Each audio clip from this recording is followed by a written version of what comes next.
make sure you Slight technical hitch there, sorry. Okay. Okay, so you've just opened new premises. That's great. I have as well, actually, and I'm due to have my inspection next month. Obviously, I can't do my own. Yes, so I'm sitting in my new premises now, but I can't move it around to show you. But yeah, we've just opened new premises as well. So I'm really in the same process of having to go around and just double check that I've checked everything that's going to need to be checked, because it wouldn't be good if there's any issues found on my own inspections. But yeah, having new premises, of course, usually it means that some of the problems with older ones are not present. You've got the chance to get everything right, but it's also very easy to miss things that you forget need to be there. So it's making sure that everything is in place. So I'm doing the same myself at the moment. So it's exciting. How many branches have you got? We've had a couple of other people join us. Don't worry, we haven't actually started the webinar as yet. We're just having a little chat because I felt a bit silly sitting here looking at you all without speaking. So please feel free to introduce yourself, tell us where you're from, where in the country, or what your business name is. It would be good to know who we've got on with us today.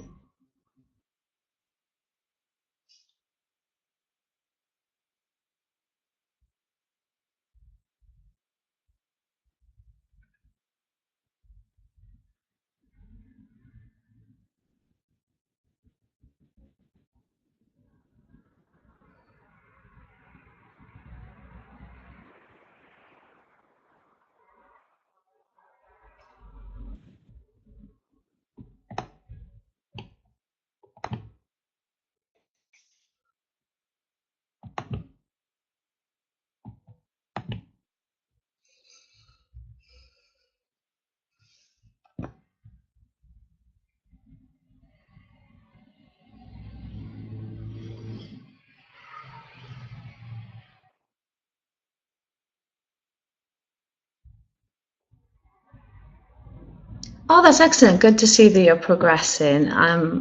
Yeah, okay, that's great. So hopefully this will, I mean, to let you know, if this is going to be your first inspection, you are sent literature beforehand. There's a little booklet that's sent out, which really does go through step by step through everything that we go through with you. So hopefully that'll be useful when you come to have your inspection as well. Okay, we've got 7 with us. I think we'll just give it another minute or two because a lot of people are probably logging on the dot of 1 o'clock before we really start. But it would be nice for you all to introduce yourself and which company you come from before we get started properly.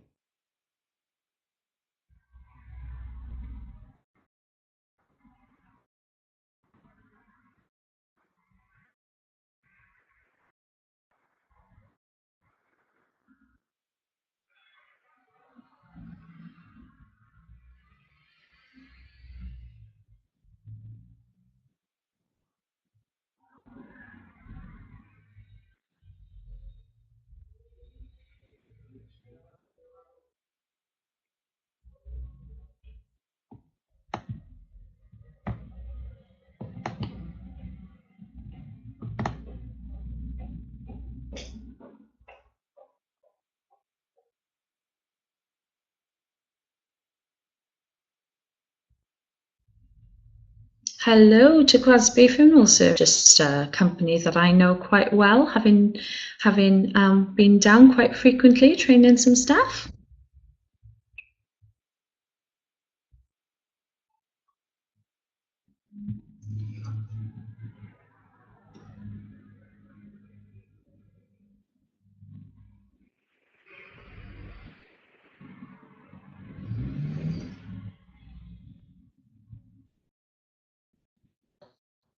Yeah, as I suspected, most people have logged in on the dot of 1 o'clock. So we're 2 minutes past now. So we will get started shortly. I don't want to keep you all waiting, but I also don't want too many people to get on the start.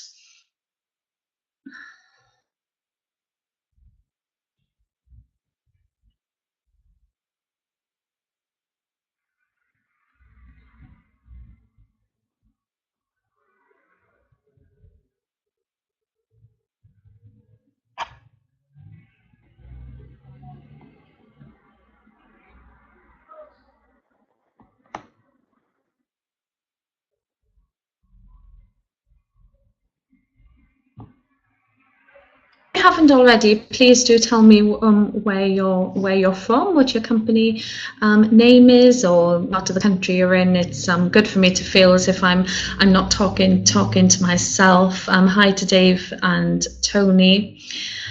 We've got quite a good spread across country, actually. Some of you I'm familiar with because you're in patch, whether it be with the college or SAFE work that I do, but others of you, you know, are a little bit further afield. So it's good to have a good spread. So we'll just get started, but start in slowly so that we allow other people to join. So really, I want today to be, although I've got slides that I can present to you, I do very much want to be guided by you. So I'm hoping that some of you have perhaps got some concerns or some questions or something that you can ask me as we go along, and I can really be guided by the things that you want to know about the QAs and the QA inspection and premises and health and safety and all of that. So hopefully I won't be talking just to myself, and you'll all have some queries or questions for me. While we're just waiting to see if anyone else is going to join us, this is a little bit about me. So I'm a third generation funeral director. I was really brought up in the business very much right from the word go. I was born in a funeral home, and I was really present and you know, learning to clean cars and things from the time I could walk. So I'm one of the past presidents of SAFE 2015 to 2016, so a little while ago now. I'm still on the executive committee. Thank you to anyone who voted me on for another 3-year term this year. And I'm also work as a quality assurance inspector for SAFE. So I think I've done that. I think this is my 7th year, 6th or 7th year. And over the course of that time, I've covered all of Wales, as you can probably tell from the accent, but also Somerset, Devon, Cornwall, Worcestershire, Gloucestershire, Hampshire, some of Oxfordshire, so a really large section of the country at one time or another. But now I'm primarily in Wales, which is quite large enough, especially when we have to travel up north. But I do cross the border to do some of Somerset or Gloucester when that's needed. So you may see me out and about. I'm also one of the IFD College trainers and assessors, and the work really does overlap, and I think training is very important for all staff. So that's me. Some of you may have been familiar with me or met me in the past, but for those of you that haven't, it's just a little summary of my life. There. So yeah, we've had someone else join us. Please do tell us where you're from. It's good to know who we've got on with us today, but that's just me. Okay, so we'll get started. We're at 5 past now, so I think most people who are going to join us probably are already here. So who are the QA inspectors? Well, we're a team of experienced quality assurance assessors. Most of us, almost all of us, are still working funeral directors. We do have someone who's a retired funeral director. Most of us are still working funeral directors. So we do very much understand the day-to-day running of the business and what's happening and the problems that you have, because we're still experiencing them all ourselves. So what is it? The inspection really is a walk around your premises and a chat about your policies and procedures, giving help and assistance, seeing what to do to help you with your business. And it covers a wide range of things. You'd probably be quite surprised at all of the things that get discussed on an inspection. We do visit all premises, no matter what you've got, whether it's, even if it's an office that doesn't have any viewing, no mortuary, we still visit. Of course, we do check some paperwork as well. We currently visit every 2 years, so that's just been reduced at every 2 years because it's surprising how quickly things can change. And really the why is it's quality assurance for you and your clients. It's not to catch you out. It really isn't. And I've repeated this so many times in the past that really you should view our visit as a service that you pay for. We come, we can help, we can answer your questions, we can give you advice. We have templates, we have ideas, we've got a wealth of experience behind us, and we can, it is very much a service that you pay for. So don't view us as someone who's going to come and tell you you're doing things wrong or tick boxes on a clipboard, because that's really not what it's about. So that's a very brief idea of what the QA inspections are all about.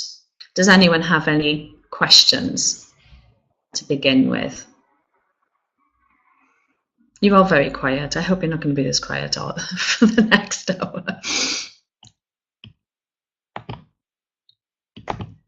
Okay. So has the focus of the inspections changed? Well, I did briefly mention this slightly earlier before we started properly, and basically just to say that we still cover most of the same aspects that we always have. But our focus is very much now on the code of practice, the safe code of practice, your premises and facilities, care of the deceased, which I think is taking real prominence.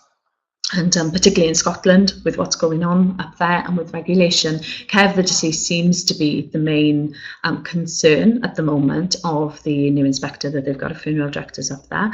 And obviously what's happening in Scotland is going to follow in England and Wales, I'm sure.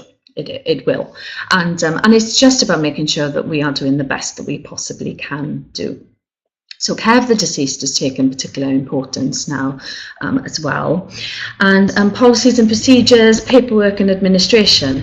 So you've probably seen there that health and safety isn't mentioned. And a lot of my slides today are focusing on health and safety aspects, or the really important health and safety aspects in the funeral home.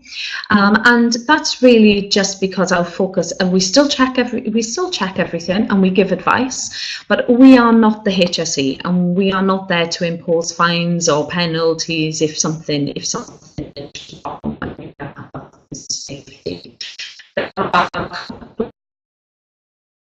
Of areas that we are very keen to ensure everyone has. We're still there to provide all the advice and guidance that you need, but our focus has slightly shifted more towards the code of practice and care of the deceased.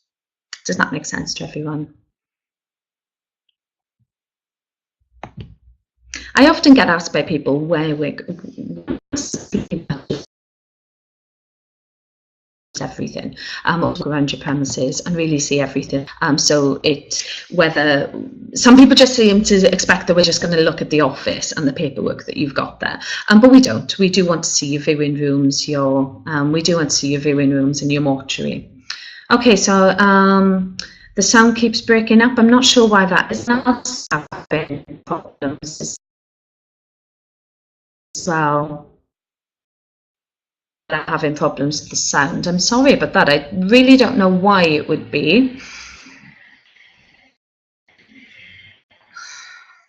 Okay, well, we'll keep going because I'm not aware why the sound is going. It all seems fine on my end.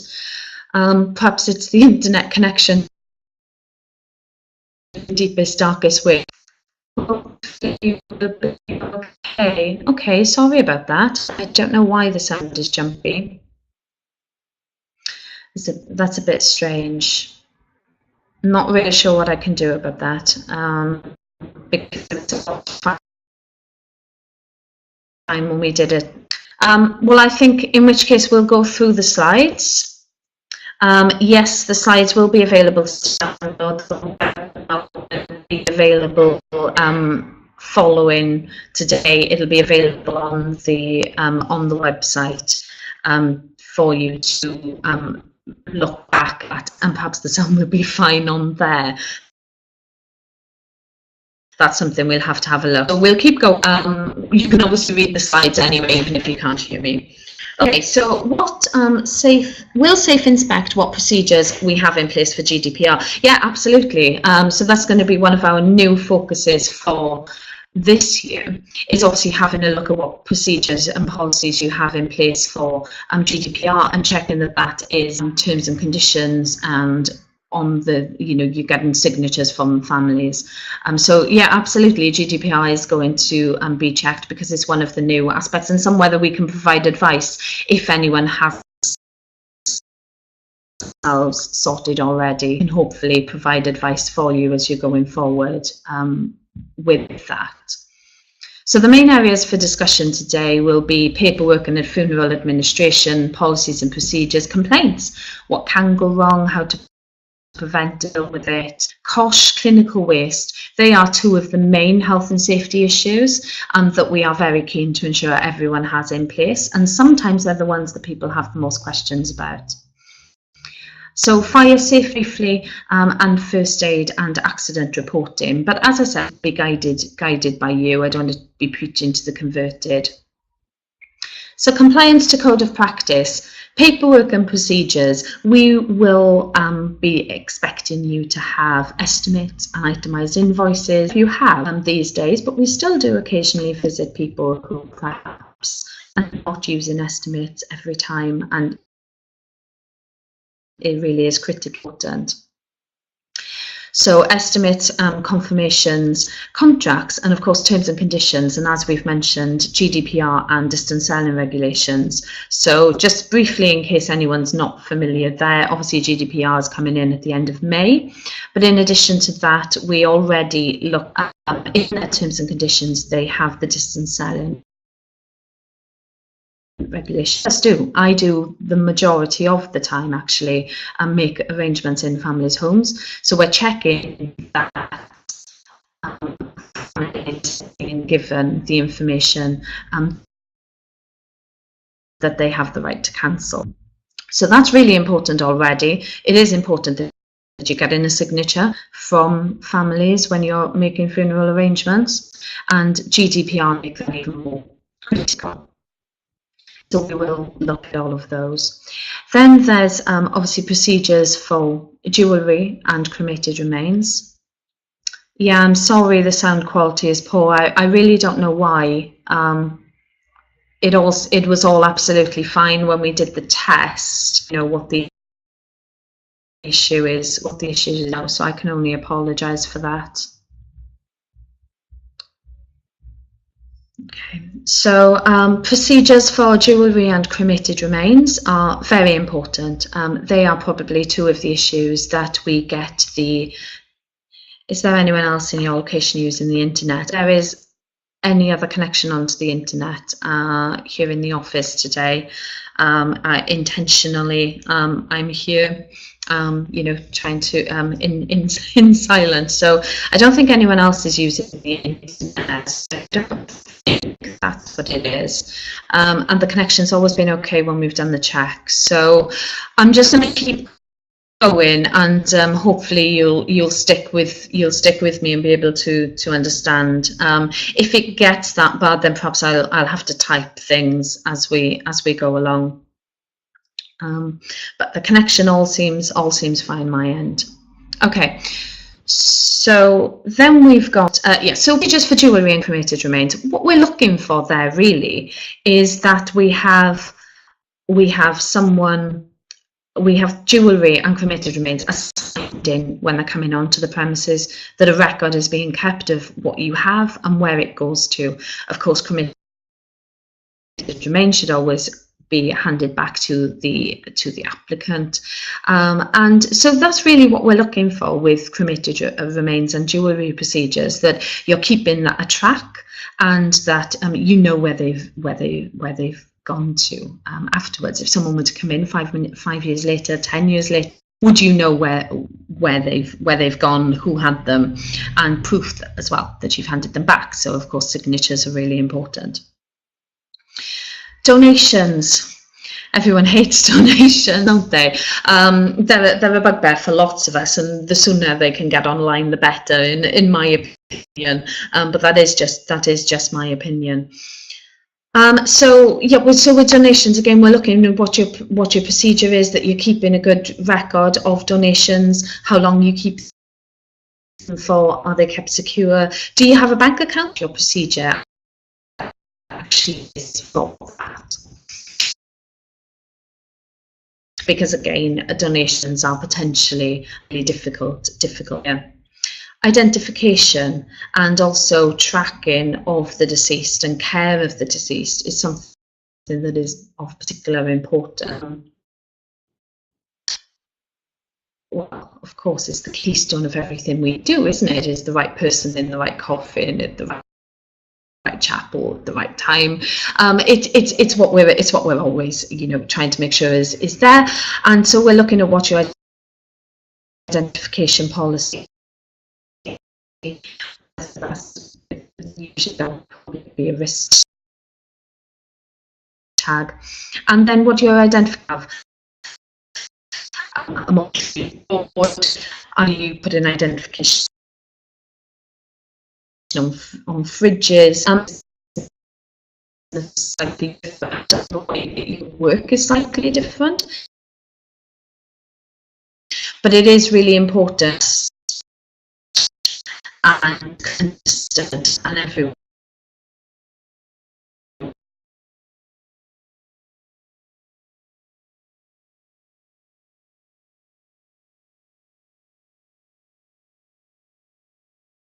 When the company is using it, and also then tracking of the deceased. So this links into care of the deceased and some of the issues that have been raised up happening with the deceased right from the word go and what way, and tracking their movements all the way. If you're a one-man band, husband and wife team, father and son, mother and daughter, then you may think, oh, this is all a little bit too much, but actually having record is really important for everyone. And then complaints. So we do ask that you have a complaint procedure in place, a written complaints procedure, and SAFE do have a template available for the complaints procedure. In fact, SAFE have template available for all of that we're talking about. So estimates, itemised invoices, confirmations, contracts, terms and conditions, the GDPR stuff will all be updated soon. Distance selling regulations, all of it. We do have templates available, so we're able to help you with any of that. You can't if the sound quality is that poor, but you can probably hear the police going past outside. I am opposite the main police station, so we do have sirens going past fairly frequently, actually. So we do have templates available. The inspectors can help you with that when they arrive. It's in place beforehand, and you know some of this is missing in your business, and contact the office anytime and ask for this information to be sent through to you. It'll be emailed to you. You can update it with your own details. You can alter it according to your own needs, you know, I've used it. My estimates originated from the SAFE template. I've changed them along, but that advice and help is there for you. That's what you pay your membership for. So have I got any guidance on? Okay. Bit of a technical glitch again, bear with me.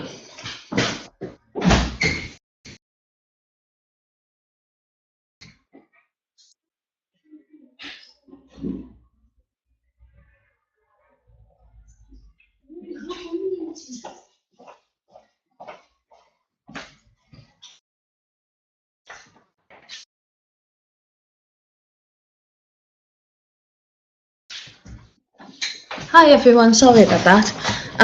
Okay, so have you got any guidance on how jewellery should be stored on the premises? Should it be kept on the deceased in a safe? That's a really good question. Actually, different people do different things with that. So often being handed to the family, and I don't see anything wrong with that.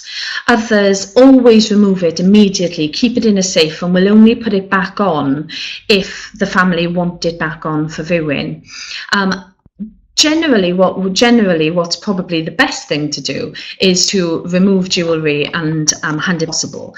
The exception to that, of course, is when they want to view with the jewellery on, and that does happen. It happened to me this week. So they actually handed me new jewellery to place on to the lady before they came to view. So that obviously does happen. But generally, removing the jewellery, keeping it secure, so in a safe, would be the best thing that you can do. And of course, getting a signature when it's being handed back when it is being handed back. Yeah, I'm sorry, Tony, that the interference is so bad. I really have no idea what the issue is, but as I say, hopefully the quality of the upload onto the website will be better. And if there are any further issues, if that doesn't work, I can always email the slides to anyone who wants them. That's not a problem at all. Okay, so complaints procedure, I'm not sure I really explained that in full enough detail. We do have templates available for people, and really we are looking for the complaints procedure to be written, and basically, without reading the complaints procedure to you, it should be along the lines of, this is who you complain to if you have an issue.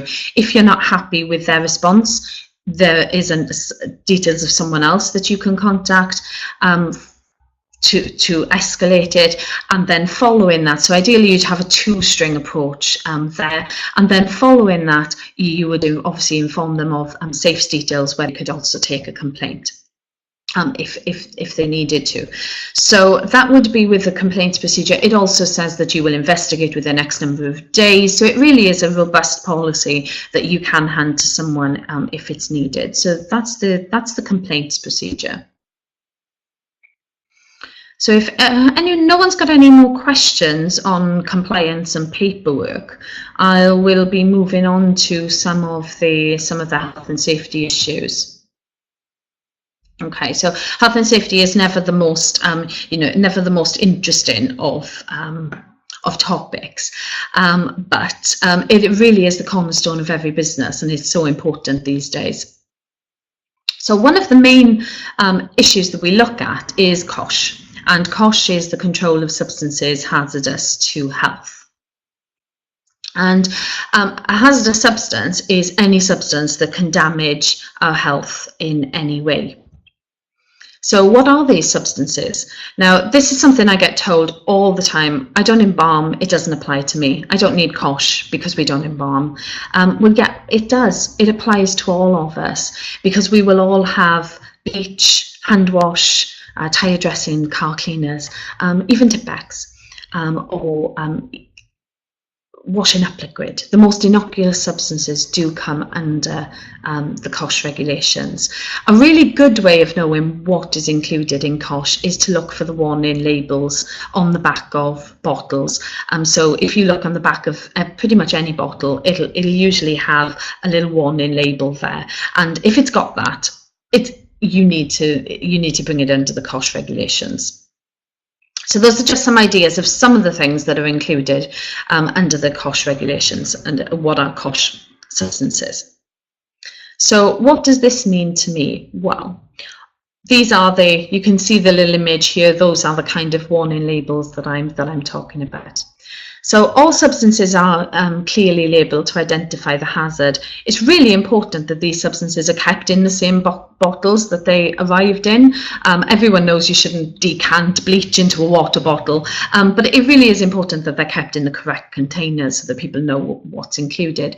But in addition, you need to have a risk assessment for your substances, an inventory. That can be as simple as having a file, and in the front of that file you'll have a list of everything that you have on the premises. That's easier to do if you've got a new premises, clear cupboards, and you introduce your products one by one. That's easier to do than someone who's got 50 years worth of products stored under the sink. I would really strongly advise you have a big clear out, get rid of all the out-of-date products, and get rid of all of that, and really start afresh. Have an inventory, and then the data sheets. So you need the data sheets for each product, and again that can be contained in that file behind the inventory.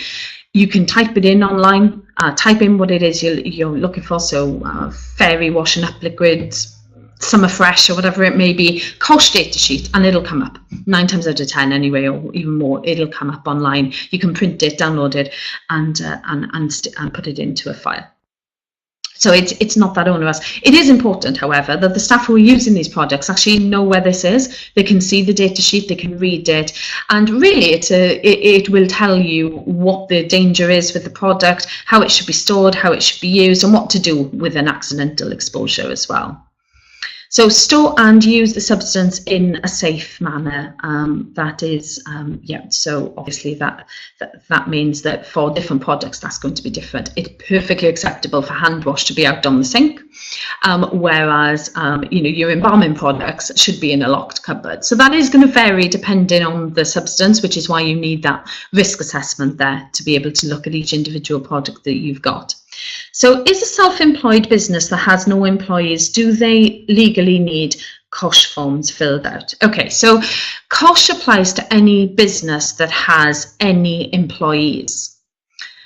So if you have no employees, technically no, say Kosh regulations do not come into place. However, you've got to be really careful here, because even if you haven't got employees for the basis of, you know, for tax purposes and PAYE purposes, you still may be considered on health and safety basis to have employees. Do you have driver bearers who are coming in and helping you out? Do you have your mum or dad or brother, sister, husband, wife coming in and helping you out? They may not be getting a wage from you, but they could, under health and safety law, be considered an employee. And you've just got to be really careful with this, because if someone goes to hospital with an accident that's occurred from a substance, then the hospital could report it as a workplace accident, and it's going to come back on you. So you've got to be really careful by claiming that there's no employees, because very few businesses genuinely have no one at all. Most people are going to have someone who comes and helps them out, whether it's to do removals or driver, bearer, and so on. Does that answer your question? I would say it is better to have the documentation there. That would really be my answer when that comes up. Does that answer your question?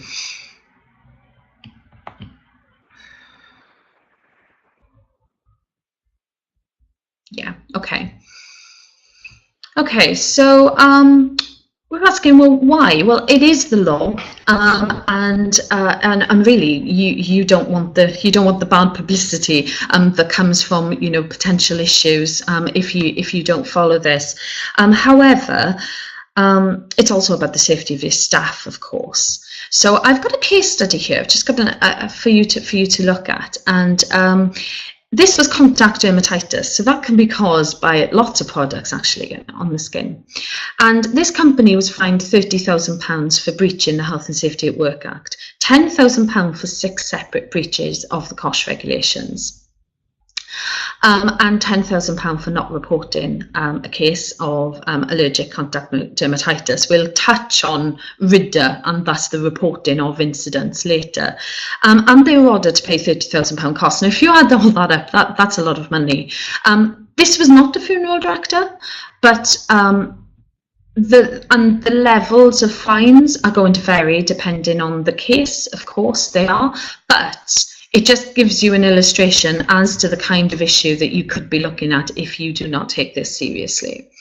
A very common issue that occurs is people mixing chemicals. So typically toilet cleaner and bleach, for example, which produces a noxious gas and can result in breathing difficulties, and all sorts of other issues actually. So someone very simply in your office who goes to clean the toilet, uses toilet cleaner, adds bleach to it, can end up in hospital. It's reported as a workplace accident, and suddenly you've got an issue. issue. So these do need to be taken seriously, and for the sake of having the documentation printed off and put in a file, and then just having staff actually know where it is and look at it. I mean, the ideal situation would actually be to have them sign a form to say that they've read it and know how to use the product safely as well. That would be the ideal.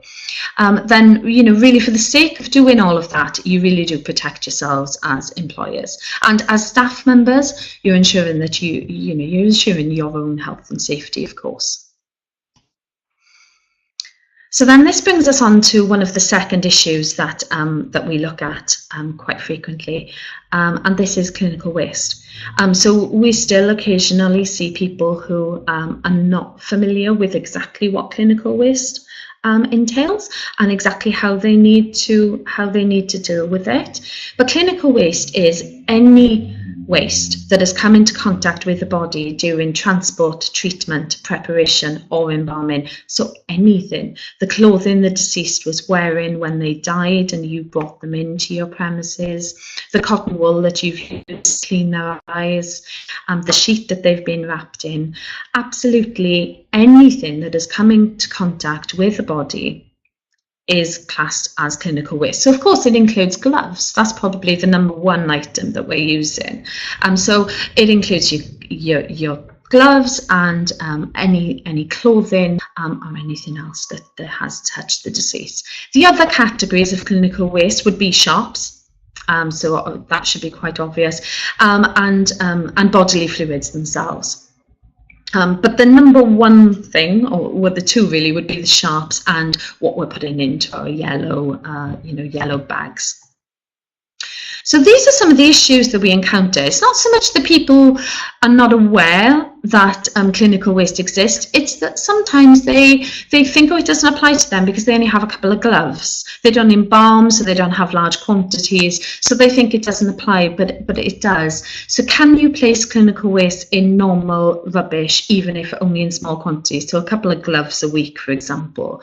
Can you transport clinical waste yourselves from your branches to a collection from just one branch? So many people think that that's okay, and I can understand why it would make sense to you, but it really is not allowed. So unless you're a registered waste carrier, you cannot put that clinical waste into your vehicle and transport it to another branch.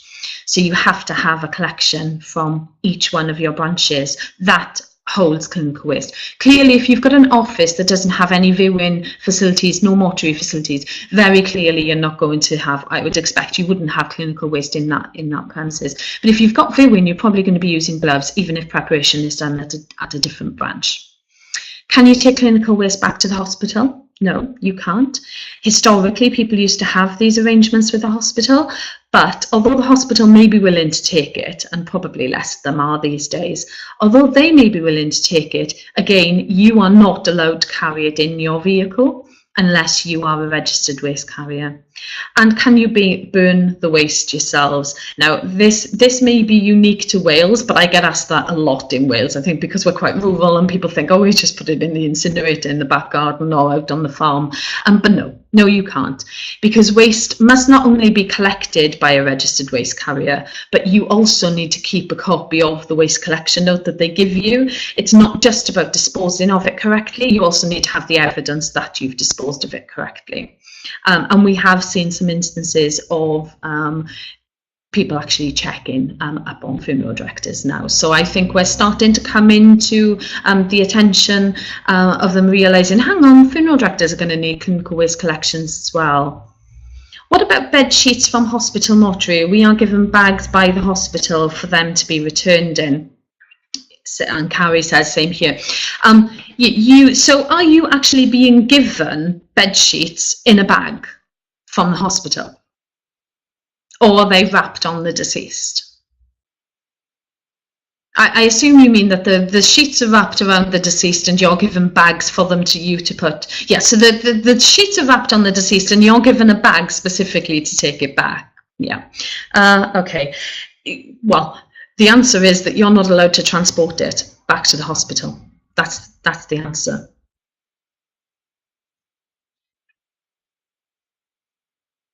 Yeah.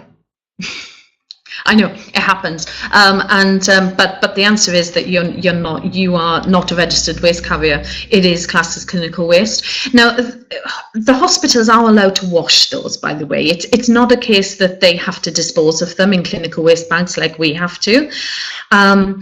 There is a process that they can go through to wash them.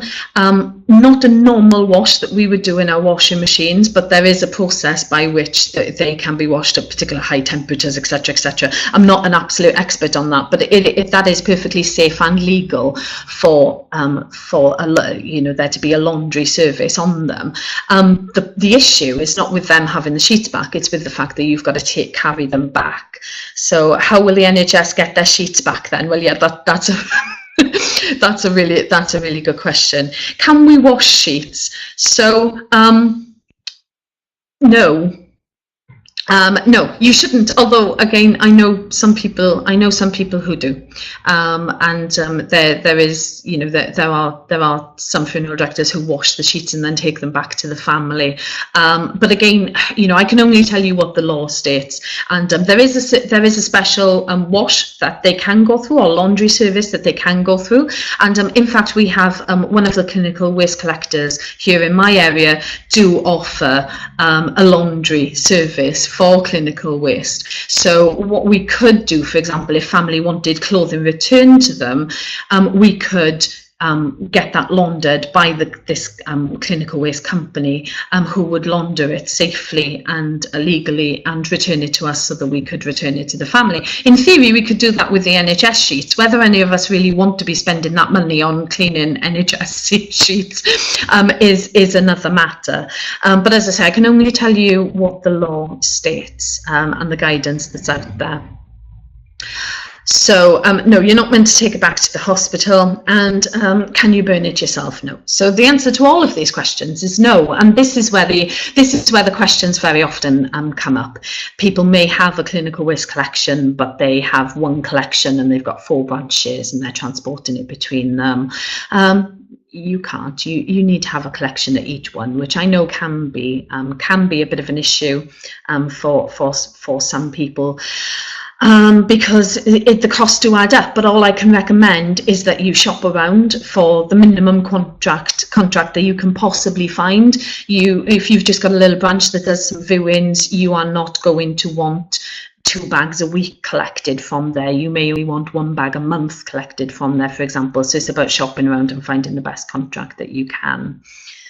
Are we okay to give any clothing items back to the family unwashed? Quite often they want them back and collect them from us. Well, the answer to that is that they're clinical waste, and no, they shouldn't have them back. And from a safety point of view, they shouldn't have them back. So I don't explain that to the family. And I've never had anyone have an issue with that when that's explained to them. So if the deceased was in his pyjamas and the family bring in a suit for him to be dressed in, can we give the pyjamas back to the family? So that's the same question really as Tony's. The answer is no. It should be explained to the family that that the pyjamas need to be if they bring a suit in. So obviously this happens all of the time. It happens to me, it happens to all of us. But I've always just explained to the family that those items need to be disposed of. And no one has ever, in fact, most people say, oh, that's fine, we wouldn't want them back anyway. But obviously some people do. But usually if it's explained to them that they can't. But as I say, there are sometimes these companies out there that offer these laundry services. That could be something that you could look into to see if there's one in your area, in case you have got a family that want that. And then after explaining that to them, you'd be perfectly reasonable to add the cost for that onto them. So we had that last week. The family viewed in one set of clothes and then asked to change them after viewing once, and take the first lot back. So I had a family who asked us to view in one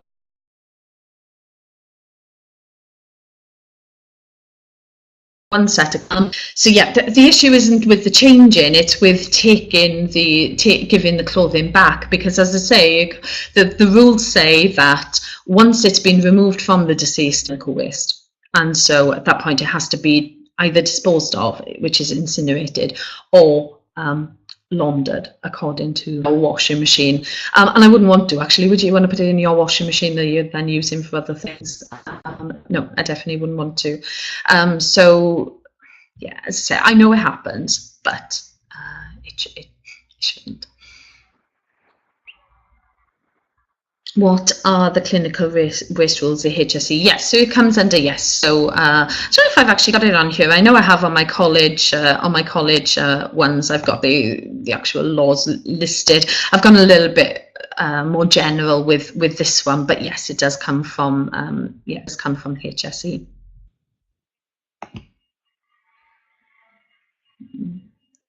Expected probably more questions over clinical waste than anything else. So before I move on to anything else, has anyone else got any other questions on that?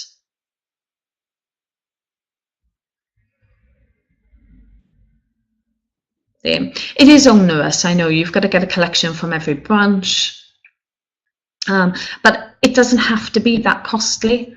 Some councils offer clinical waste collection services. And they can be quite reasonable, but then a lot of councils have stopped doing it, and then you're with private companies. The advice I usually give to people when I'm doing inspections and they don't know where to turn for that is I very often say speak to a local nursing home, doctor's surgery, dentist, anyone like that you've got a good relationship with, and ask them who they use, because it makes sense that a company that is coming to a few doors down to make a collection is probably going to cost less than a company that has to travel 10 miles out of the way to come to you to do, and you're their only collection.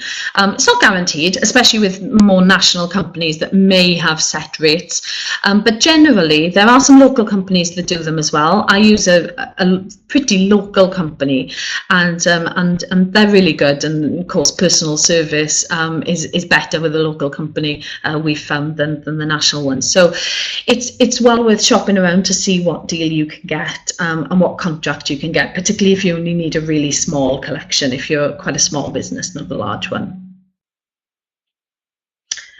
So Tony says, so the cost of a clinical waste collection for hospital sheets is down to the FD, or put them in the usual clinical waste disposal bag, which means the hospital loses out. Yeah, that's basically what it amounts to, isn't it? Either decline to take them from the hospital, or you're going to be, well, yes, you are going to be putting them into the waste, which you are in effect paying for. So the answer then would be to decline to take them from the hospital. Because as you say, you're paying for the collection or the disposal, and the hospital are losing a sheet. Or you take them back to the hospital, which you're not allowed to do, and so you are acting against against the law doing that. So to me, the easiest thing to do is to decline to actually take the sheets, and swap into, if you use a sheet, swap into one of your own, And if we use our own sheet and lose one every time, is it not recycling as opposed to waste disposal? Well, with the sheets, the sheets can be laundered, but most clinical waste is not recycled because it needs to be incinerated. I mean, I completely agree. It's a complete and utter waste. No matter who's bearing the cost, it's a waste to lose a sheet each and every time. Whereas the hospital will launder them, and most funeral directors who use their own sheets will use a disposable sheet rather than a bed sheet. So it would make complete sense to me for you to take your own disposable one-use sheets that can go in the coffin as well, with if that's what you use, or a body bag. Some people always collect from hospital using a body bag. I mean, everyone has got different ways that they do these things, but if you use something like that is designed as a one use and leave the hospital sheet where it is, they can launder it and they can reuse it again. So that would be a better way of doing things, both financially and for the environment.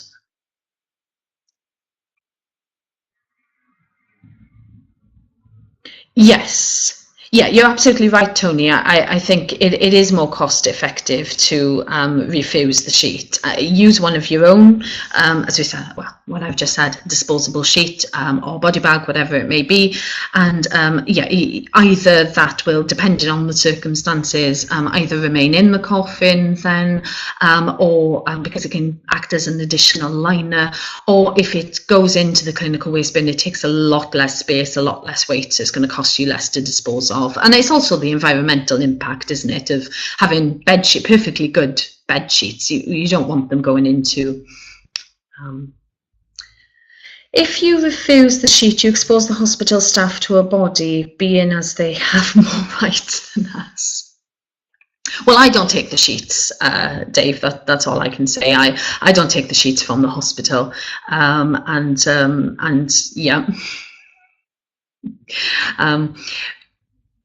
And it also depends how much help and assistance your hospital staff are giving you, because some of them don't give you any help at all. So you're not exposing them to anything if you're doing it all yourself, are you?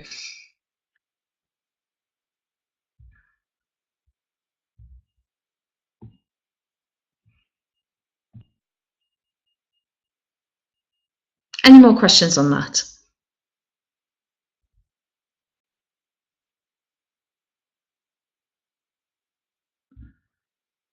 Okay. Okay, so fire safety. Again, these days in particular, we will provide some advice and guidance on this. And, you know, basically we're looking for, have you got a fire engine and warning system? A fire extinguisher for each floor of a building for each 200 square metres, equipment inspected annually and replaced as required, safe routes and fire exits. Most importantly, everyone must know where these items are and what to do in the event of a fire. It is going to vary depending on the scale of your premises. We would not expect someone who has a single room office, or perhaps with a viewing room at the back, to have an electric wired, you know, automatic detection system for fire. You know, a shouted warning system is perfectly adequate in that case. But if you have a 5-story building, is a shouted warning of fire, get out, going to be adequate? And the answer is no, it isn't. So you can use your own common sense as to what is adequate in your own building. There are no absolute rules about what is needed, whereas with the fire extinguishers there are. So you need one for each floor of a building for each 200 square meters. So that's a little bit easier for you to work out exactly how many you need. And also a lot of the companies these days that can come in, they very often come in, they do your annual service on the fire extinguisher, they can tell you how many you need. But it's worth knowing the rules yourself so that you can just make sure that they're not trying to oversell you too many. So that just is worth knowing. So we're just checking that you've got safe routes out and notices and so on. Common sense, really. Okay, no questions on that. First aid, the basics. Accident book, first aid box, a first aid appointed person, possibly, and an eye wash station in the mortuary. That's also an essential. So someone should be appointed first aid. It is going to depend on the number of people you have there. So we do have, obviously, if you're a husband and wife team, one of you, you know, are you going to have an appointed person? Maybe, but it's not against the law for you to not do so. Whereas if you've got quite a number of staff, then you are going to. I'd encourage everyone to go on a first aid course. It's not just for you and for your staff. You think about when you're out on a funeral, someone, you know, can have an accident or an illness. It's just a really good thing for, you know, for everyone to, you know, to go on a first aid course. But the other things really are essential. So an accident book needs to be in every premises. It's no good telling me that it's at head office, because it has to be at every premises. It doesn't matter whether you've got staff or not, because the accident book is not just for staff, it's also for any visitors to the premises. And the same for a first aid box. So you have to have a correctly filled first aid box. Has to be in date. It's well worth delegating the responsibility to someone to ensure that that's kept up to date and filled and doesn't go out of date. So that's well worth it. And an eye wash station in the mortuary, which should ideally, they usually come with fixings to affix to the wall, which means that if you get any kind of splash in the eye, be it bodily fluids or chemicals, you are able to, without being able to see, you're able to actually access where the eye wash station is. So those are the things that we look for with first aid.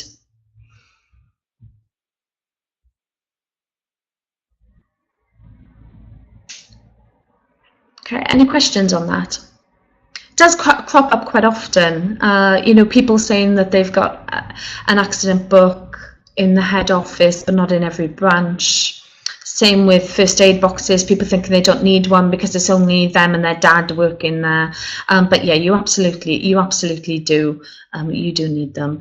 And also the accident book needs to be one similar to this picture that we've got here. It's not the only brand. There's lots of different varieties available.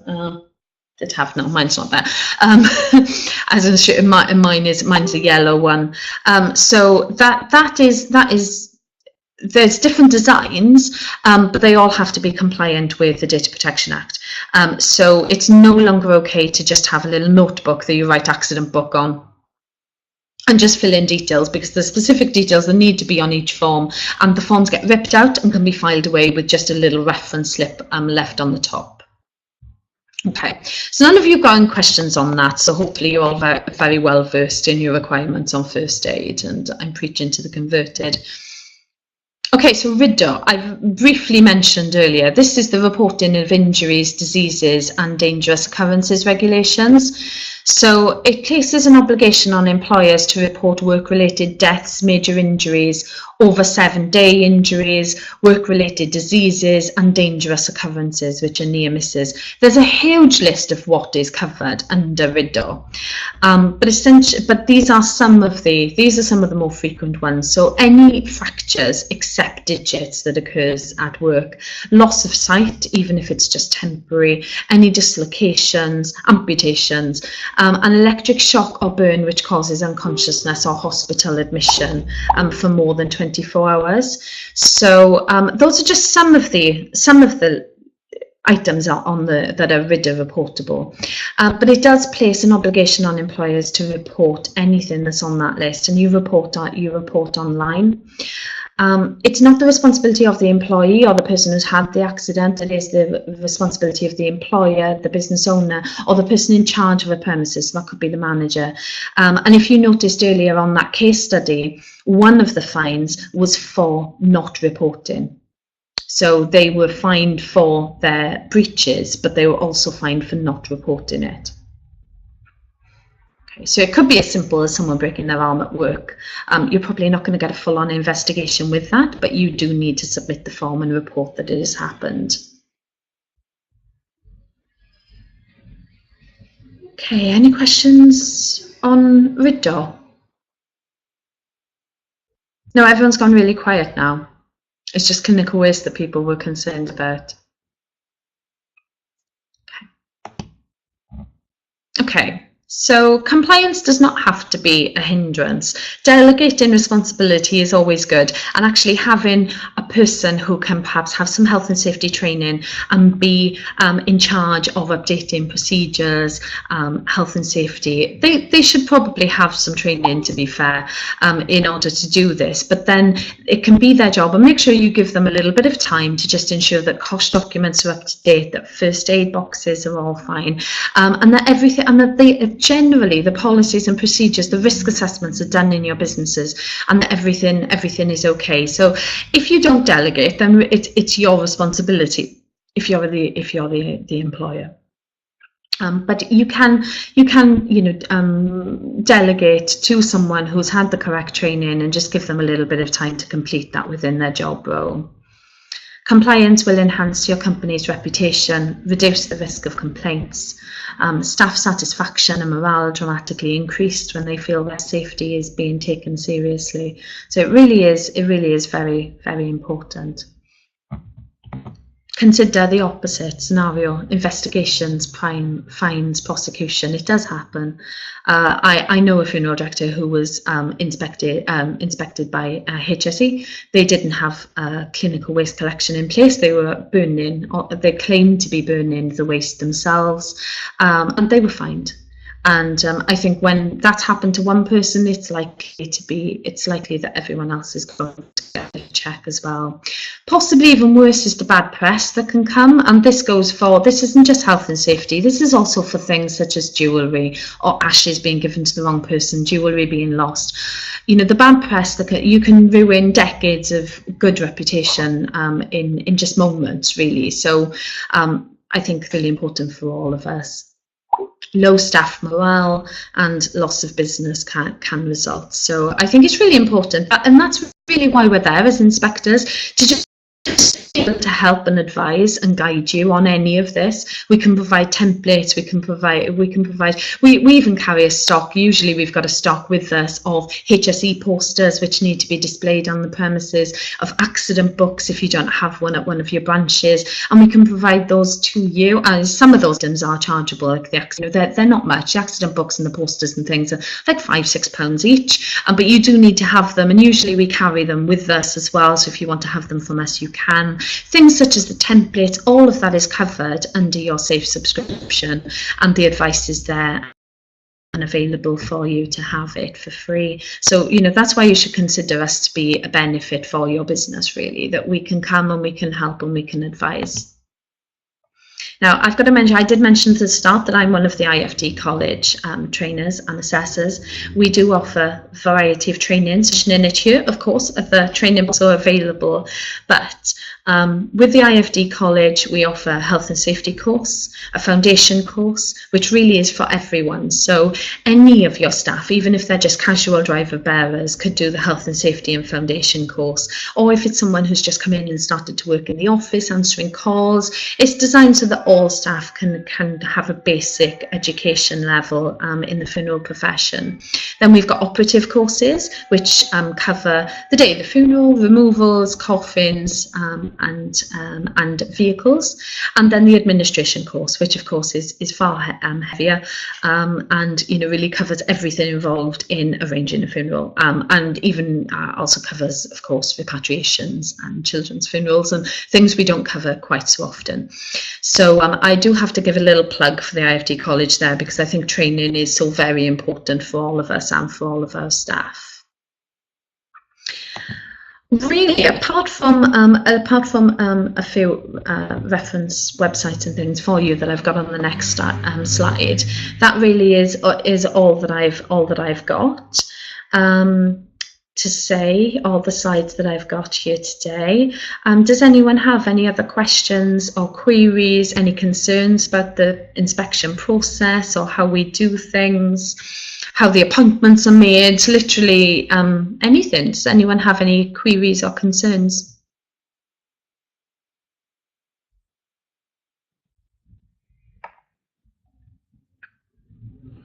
Is there safe guidance on the care of the deceased element?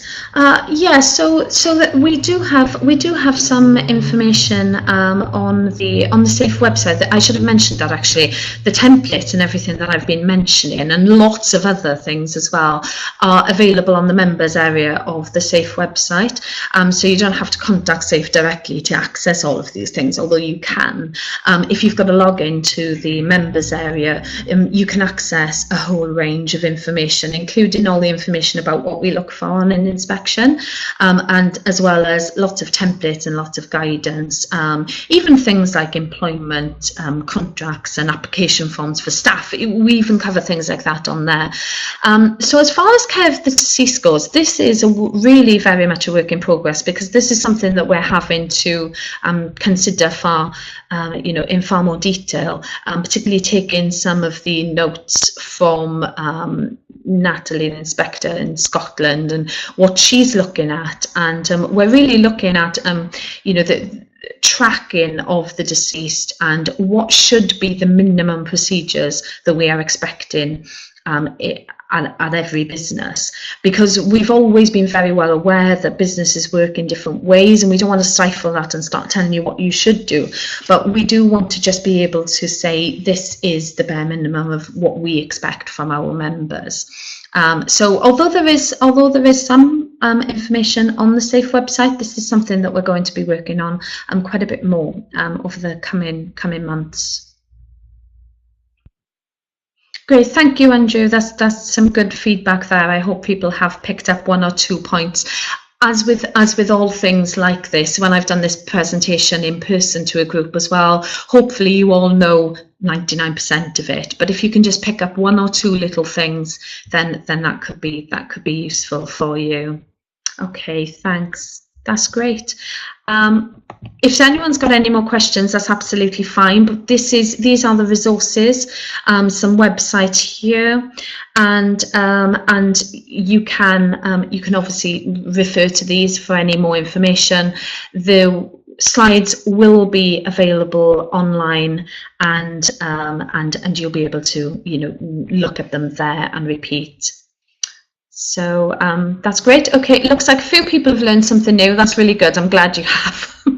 It's a little bit strange sitting here talking to yourself. So hopefully everyone has learned something new, and it's been great to chat to some of you. So that's great. Any further questions can obviously be directed either to myself or to the SAFE office. Look at the webinar again online. Sorry about some of the technical issues we've had, and with the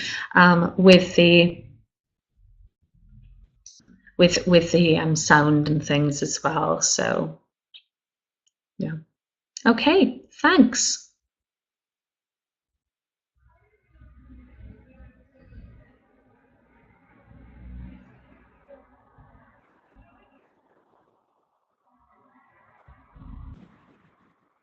Bye everyone. Bye Carrie, Andrew, Tim, Tony. Okay, thanks Joshua.